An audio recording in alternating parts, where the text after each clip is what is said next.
All right. Thank you, everyone, for joining us here on YouTube and Facebook as 7 News takes a much closer look at the debate we just saw in Virginia's gubernatorial race. I am joined by the esteemed professor, Stephen Farnsworth from the University of Mary Washington, who is kind enough to lend us some of his insights tonight. Thanks for being here, Professor.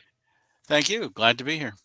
Let's just get some first impressions here. I'll tell you mine very quickly because I'm more interested in yours. I'll be brief. Look, I think that a lot of people who just witnessed that hour-long debate between Abigail Spanberger and Lieutenant Governor Winsome Earle-Sears maybe walked away not more confused, but maybe needing to take a breath, because I think that a lot of people may not have learned as much about the candidates as they wanted. It felt quite chaotic at times. There was so much crosstalk, it was difficult to hear. The moderators, I think, did a pretty outstanding job of trying to keep them on track, but a microphone mute button would have been pretty helpful. But nonetheless, we did see how different, even if we didn't get specifics, how different these two candidates really are in tone, tenor, policy, just about everything. Give me your impression of what we just witnessed. Well, I do think that this was an unusually chaotic debate. It was pretty clear that the lieutenant governor is really struggling to be very combative. I think that the message that the lieutenant governor is offering here is a kind of MAGA in your face Republican vision that is very aggressive, that is very combative, and it demonstrates that she is in this fight in a very aggressive way. Remember, she's behind in the polls, and the candidates who are behind in the polls tend to be more aggressive, tend to take more risks. And that's what we saw today. I don't know that any topic got as much heat as the one regarding Jay Jones. And for viewers who may be watching here, feel free to message us here on Facebook and YouTube as we go through this. But for those who aren't familiar, Jay Jones, the candidate for Attorney General from the Democrat side, there were some texts that were revealed from the year 2022, I believe, where he was texting a then former colleague and talking about the Speaker of the House, a Republican, and made these, kind of contemptuous remarks about 2 bullets in the head anytime. If you put 3 bad people together, Todd Gilbert's going to get 2 of those bullets. And then there were some references to previous comments about watching his children die and how terrible these comments were from the recipient of the text messages. And Jay Jones, by many accounts, has been told to drop out of the race. A lot of Democrats still kind of staying with him at this point while denouncing him, not saying he needs to necessarily get out of the race. Winsome Earle-Sears felt that every question for maybe the first 15, 20 minutes should reflect back on that. She really wanted to pin down Abigail Spanberger, make her say something that she hasn't already. Are we overstating the importance of this debate when it comes to that subject, Professor? Or is this going to be kind of a linchpin that helps make people make up their minds? Well, I think it's important to recognize that the Jay Jones situation is the best news that the Republicans have had in this campaign for a long time. A year ago, when you were talking about the economy, you were talking about the Joe Biden economy, and that would be very helpful to Republicans. But the economic anxiety today, not so helpful to Republicans. There's a Republican president, a Republican governor. And so you have to find another topic. You can't simply run the 2024 messaging again in 2025. And so, and it seems like in many ways that the Republican campaign has struggled to develop a message. They've been badly outspent in terms of advertising. There's also been the issue of trying to rebuild the campaign in the middle of the process. There's a new campaign team running the Earle-Sears campaign in the last several months. And so you see these kinds of things. And so you need something to really shake things up. If you want to look at a polling number that shows you 10 points behind, you simply do want to do something very different. And so I think that it makes a lot of sense politically to talk about this issue.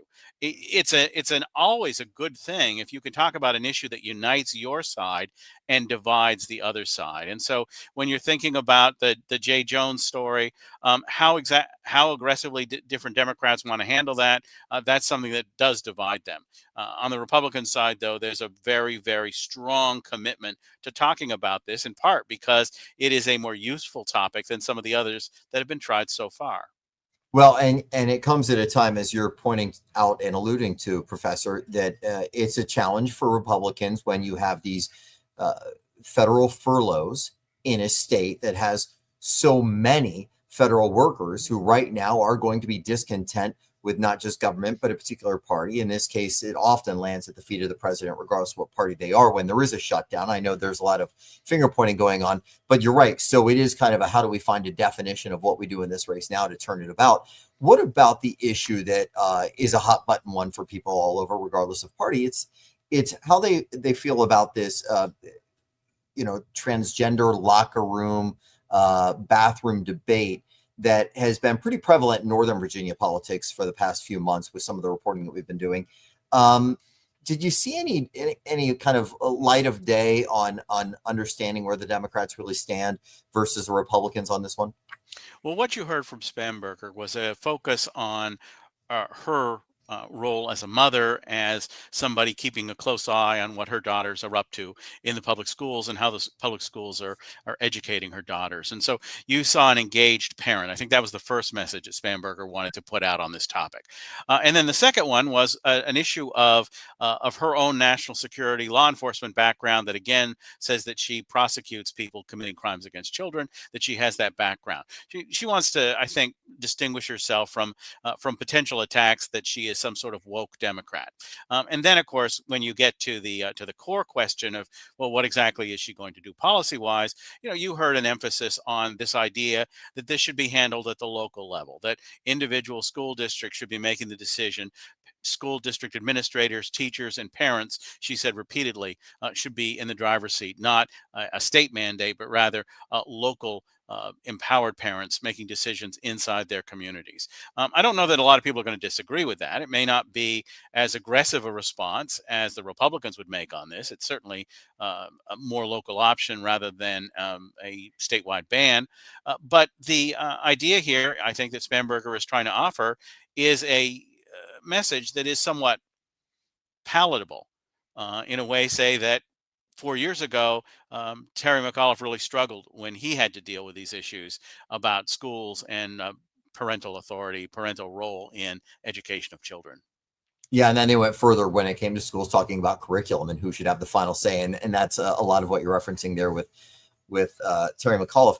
What about the moment when they got into some more of these really personal issues, talking about abortion and discrimination and gay marriage?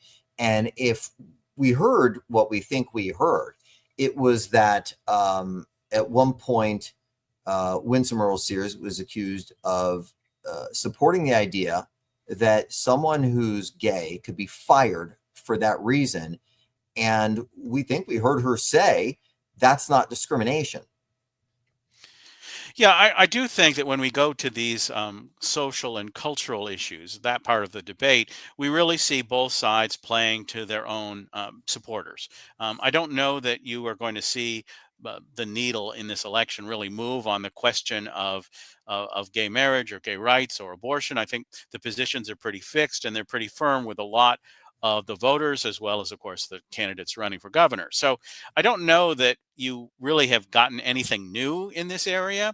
And so, in many ways, I think we're talking about, and maybe this is the way we can often think about politics. The Democrats and the Republicans are basically two ships passing in the night in debates like this, or in the way they govern in Washington or Richmond.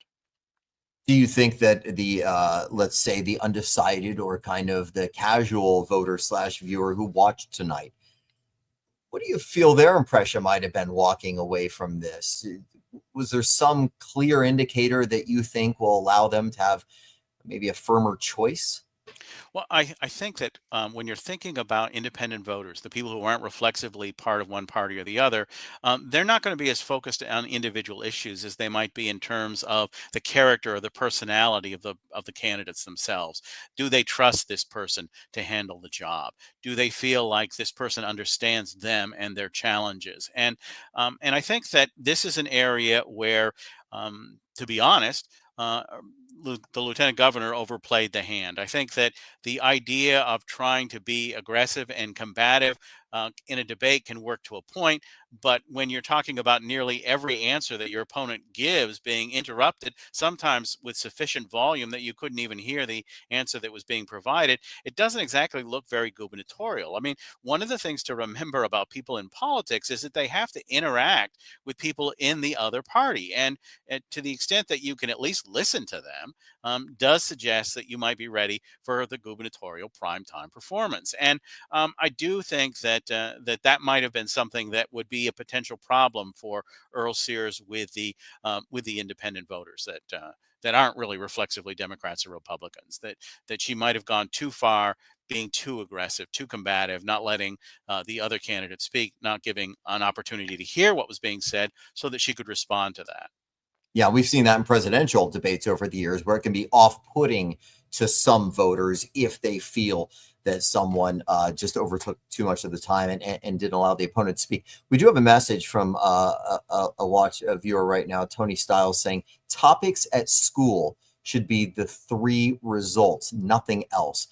I guess highlighting the fact that for any parent out there, whether it is the trans issue, which we discussed, or is it who should have a say in curriculum or safety at schools, or whether or not there should be SROs, school resource officers on campus, all these debates still can be really what tip a voter one way or the other, aren't they? Is education always going to be in the state of Virginia one of these top 3 issues? Yeah, I do think so. I mean, remember, this is an area where the state government has much greater authority, local government as well, much greater authority, and the federal government has less. This is an area that is at the core of the government mission at the state and local levels, much more so than the federal government. And so people are right to look at education, educational performance, and the results as we look at this. I mean, any parent has to recognize that the world is getting increasingly challenging for young people. Are they going to be able to get a good job? Are they going to be able to afford to buy a home?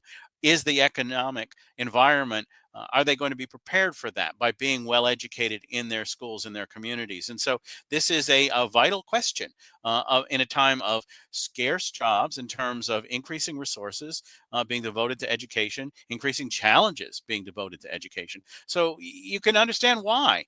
People want to see results because, after all, we are looking at a very difficult time for education. There has been a significant challenge that has come from those COVID years that is impacting students at different ages throughout their educational experience. And so we really have to sort of double down, if you will, in terms of taking educational performance seriously, in my view, because it is so important in this highly competitive world that young people enter the workforce ready to go. Yeah, and Professor, you brought up a point where we want to see some results, and this was one of the rare moments in the debate where I think both candidates could point to some numbers, some figures that actually mattered. Winsome Earle-Sears saying that we brought jobs here, we created over 15,000 new business startups, 265,000 jobs, and then Abigail Spanberger saying, yes, but at the same time, the cost of buying a house has gone up 18%, rent 14%. It's the 3rd highest in the country. Virginia has 7 months of rising unemployment. So we finally got to some of the meat. We've got 2 more comments here from some watchers, some viewers right now that I think is interesting. One, we have someone say, Trump said no to Sears, so I will too. And we'll get to that in a second because that's kind of a curious thing that the president has not jumped in behind Winsome Earle-Sears. And another one, just asking simply, this is Russell Lindsay asking, and I'll defer to you, not me, but who do you think won that debate? So let's start with the comment about Trump not giving an endorsement to Earle-Sears, and then we'll go to who you think won. Yeah, well, it's important to note that the relationship between the president and the lieutenant governor has always been something of a difficult one. President Trump is always interested in endorsing winners, and there is a great deal of concern in Republican circles that the gap in the polling is too great, 10 points or more, depending on the poll that you're looking at, and so President Trump may not be all in the way that he's been much more assertive in his endorsement of Jason Miyares, the Republican Attorney General candidate for re-election. The second problem, of course, is that Winsome Earle-Sears, in the aftermath of January 6th, raised the possibility that maybe the Republican Party should move beyond Donald Trump as they think about the 2024 election. Now, she recanted relatively quickly, but these are the sorts of things that you say, and Donald Trump isn't going to forget them. And so it's important to note that there are 2 basic challenges there. And so this is a difficult environment for Sears. I mean, when you're one of the reasons why we often in Virginia select the governor of the opposing party to the president is that it's really a kind of buyer's regret. Whether it's Joe Biden a year later doesn't look so appealing to some voters, voters, or Donald Trump a year later, who doesn't look so appealing to some voters, that party's nominee struggles. And so you have a real challenge there. But I do want to note that in many ways, the educational conversation about school performance and competitiveness was one of the highlights of this debate. It was an environment where you really did see a lot of serious issue-based commentary, a really sharp contrast from some of the other parts of the debate. Yeah, In and I terms, think it was important that we actually got to some sort of substance in that part of the debate, and I feel that we did, and I would imagine that a lot of voters and viewers already have their minds made up on that. Speaking of voters and viewers, anyone else out there, we're about to wrap up in just a bit here. If you have any other questions or comments you'd like to make on either our YouTube or Facebook stream right now for Professor Farnsworth or myself, feel free to chime in at this moment. Just a couple other quick things in the meantime. What did you think? What did you think might be the surprise, if any, out of what we saw tonight? well, I did not expect that aggressive an approach by the lieutenant governor. I think that it is counterproductive when it's done as frequently as it was. I think that you want to demonstrate that you're a fighter, that you're combative, that you have something to say, and you want to be challenging with respect to your opponent. That is part of how debates are often conducted. But when you think about every single question, or virtually every question, being interrupted, and so people can't hear, that I think is a potential problem for the overall reaction that people are going to have to this event. The folks who tune in expecting to be informed about the direction of where each of these candidates will take the Commonwealth, what their ideas are specifically about the range of challenges that we face in Virginia, I don't know that they came away feeling really satisfied with what they heard, and I think that is a mark against the way that the event took place. Right, and I will say this as I chime in, and then we've got one more question, which is great here. But I think that that's also what lends to that kind of greater, more widespread frustration that people have with Washington and politics in general. That if they tuned in tonight to see something, to glean some more insights as to who they support and why, I think that a lot of people went away frustrated just with the overall tone and tenor. And look, I will commend the moderators. I think they did a fine job. But really, in all sincerity, not being humorous, they needed to have a mute button for the microphone, because the interruptions, by my calculation, went for every single question. There was an interruption, mostly on behalf of the lieutenant governor, except for, and it included the closing arguments, except for the question of what do you admire about the other candidate. And when Abigail Spanberger said, well, her faith, she's rooted in deep faith, and her service to the country, and then as an immigrant who would serve in the country, I think that's commendable. I think that was the only time that she was not interrupted during this debate. The last question here for us is, what margin in this race, if the election was held today, what would the margin be perhaps? And can Sears make a comeback? So your thoughts. Well, the polling shows 10, 12 points in the governor's race. But the polls were all conducted in advance of the scandal with Jones coming out the end of last week. So maybe things have tightened up a bit. My guess is that the scandal relating to Jones is primarily going to impact Jones. The other Democratic candidates for governor and lieutenant governor have condemned the remarks. And so what's important about this debate, if you're behind by that kind of a margin, is that it is your last best chance to convince people that you should be victorious. This was the only debate that we're going to have, the only opportunity for a significant number of people paying attention in Virginia to make up their minds. And so it is a shame that there was only one of these debates on the one hand, but if you think about the amount of that people could actually get from that hour, maybe we can understand why the campaigns didn't want to do more than one. I think you spoke some wise words there, because it is truly a shame that there's just one debate. We have put in countless requests for both candidates, and have been given kind of limited response in a television market as large as this one, in such a critical area with so many people who are decision makers in this area. It would have been great to have more access. Maybe there will be a surprise, but as of now, you're right. One and done. It's a bit of a shame, but we at least got to see a little bit more about what they're about and how they would govern. So, Dr. Farnsworth, thank you so much for being a part of this. For anyone else who has questions or comments, we'll try to take them at a later time and date for you. We appreciate you engaging, joining the conversation, and Doctor will be in touch again soon. But thank you so much for some of this instant analysis tonight. Thank you, Scott. Have a great night.